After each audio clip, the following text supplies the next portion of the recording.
Salut tout le monde, c'est Ayman et aujourd'hui nous allons plonger au cœur de l'intelligence artificielle avec un sujet qui suscite beaucoup d'intérêt, à savoir Siri. Nous allons explorer pourquoi Siri semble prendre du retard par rapport à d'autres assistants IA tels que Bard ou ChatGPT et nous discuterons également des hypothèses sur l'évolution future de Siri et son intégration dans les appareils Apple. Avant de commencer, abonnez-vous et activez les notifications pour ne manquer aucune de mes vidéos Apple. Et n'oubliez pas de laisser un petit pouce bleu qui fait toujours plaisir si vous aimez ce type de contenu qui pousse un petit peu à la réflexion. Maintenant, rentrons dans le vif du sujet. Siri est l'assistant virtuel emblématique d'Apple. Présent sur les iPhones, iPad, Mac et autres appareils de la marque à la pomme, Siri a été lancé en 2011 en même temps que l'iPhone 4S. L'assistant a été créé pour nous faciliter l'interaction avec nos iDevices via des commandes vocaux, comme pour envoyer un SMS ou encore chercher une information sur Internet. Siri a permis de démocratiser le principe même de l'intelligence artificielle aux yeux du grand public. D'autres géants de la tech ont ensuite copié le principe de l'assistant vocal, comme Google avec son Google Assistant ou encore Amazon avec Alexa. Mais aujourd'hui, si l'on compare Siri à d'autres assistants IA cette fois, tels que Bard lancé par Google ou ChatGPT, on remarque un certain retard en termes de performance et de fonctionnalité. Et pour comprendre cela, nous devons examiner plusieurs facteurs. À l'époque, Siri était révolutionnaire, mais depuis, l'IA a évolué de manière exponentielle, surtout depuis ces derniers mois. Des technologies de traitement du langage naturel plus avancées et de modèles d'apprentissage automatique plus sophistiqués ont vu le jour. Cela signifie que les assistants IA plus récents, tels que Bard et ChatGPT, bénéficient de ces avancées technologiques, leur permettant d'offrir des performances supérieures. Et pour plus facilement vous aider à comprendre la différence entre ces deux types d'intelligence, à savoir l'assistant vocal et l'intelligence artificielle comme on l'entend aujourd'hui, nous allons poser exactement la même question à ChatGPT et à Siri, et constater comment ces deux IA vont nous répondre. Dis Siri, peux-tu me donner les différentes étapes à suivre pour partir vivre dans un pays étranger? Voilà ce que j'ai trouvé sur le web. Et là, je pose exactement la même question à ChatGPT.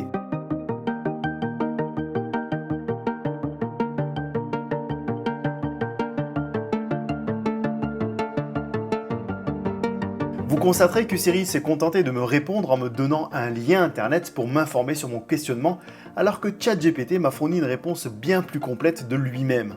Et encore, si je voudrais, je pourrais lui demander de me détailler chaque étape donnée en réponse. Mais l'intelligence de ChatGPT ne s'arrête pas là, parce qu'il peut même compléter une phrase, écrire des articles, voire même de tenir une conversation avec un humain, sachant qu'il est en perpétuelle amélioration grâce notamment à la contribution des utilisateurs. Vous constaterez que Siri a énormément de retard et ChatGPT n'est pas la seule intelligence artificielle à faire peur à Apple.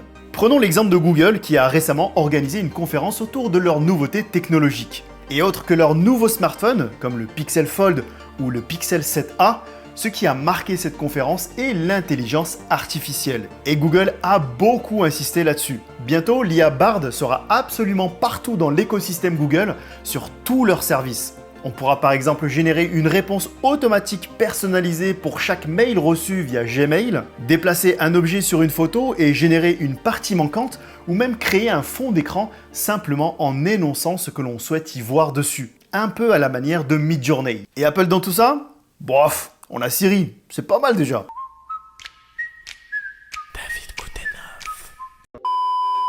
Google a su montrer qu'il est aujourd'hui un acteur principal du développement de l'intelligence artificielle, et ce grâce à un avantage non négligeable, à savoir l'accès et l'exploitation de nos données personnelles, et pour le coup, ce qui constitue la force même d'Apple, à savoir la confidentialité des données, se transforme en un véritable handicap. Les assistants IA ont été entraînés sur de vastes ensembles de data provenant d'Internet, leur permettant d'apprendre à partir de sources diverses et de comprendre un large éventail de sujets. Siri, en revanche, a été plus limitée dans sa capacité à accéder aux données en raison de certaines restrictions de confidentialité et de sécurité mises en place par Apple. Bien que ces mesures protègent la vie privée des utilisateurs, elles peuvent également limiter la quantité d'informations dont Siri dispose pour répondre aux requêtes, et du coup limiter son intelligence. Cependant, il est important de noter que Siri a également connu des améliorations au fil des années, Apple a introduit des fonctionnalités telles que shortcuts ou raccourcis chez nous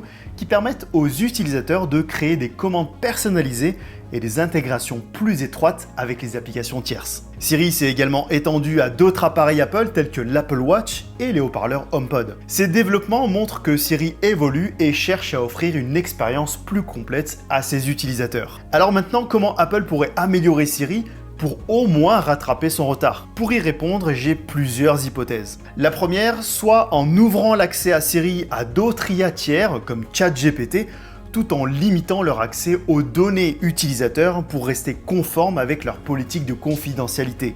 Et d'ailleurs, si vous souhaitez avoir un aperçu de ce que cela pourrait donner, sachez qu'il est tout à fait possible de remplacer Siri par ChatGPT sur son iPhone, grâce justement à l'application Raccourci. Si ça vous intéresse de le faire, je ne peux que vous référer à la vidéo de Max de la chaîne Mobile Addict qui explique très bien comment y parvenir. Vous trouverez bien sûr le lien de sa vidéo dans la description. La deuxième, soit en développant leur propre IA bien plus poussée que ce que l'on connaît déjà sur Siri, une sorte de Siri 2.0. Et d'ailleurs, hypothèse qui pourrait être soutenue par le fait qu'Apple ait racheté une start-up en lien avec les IA très récemment.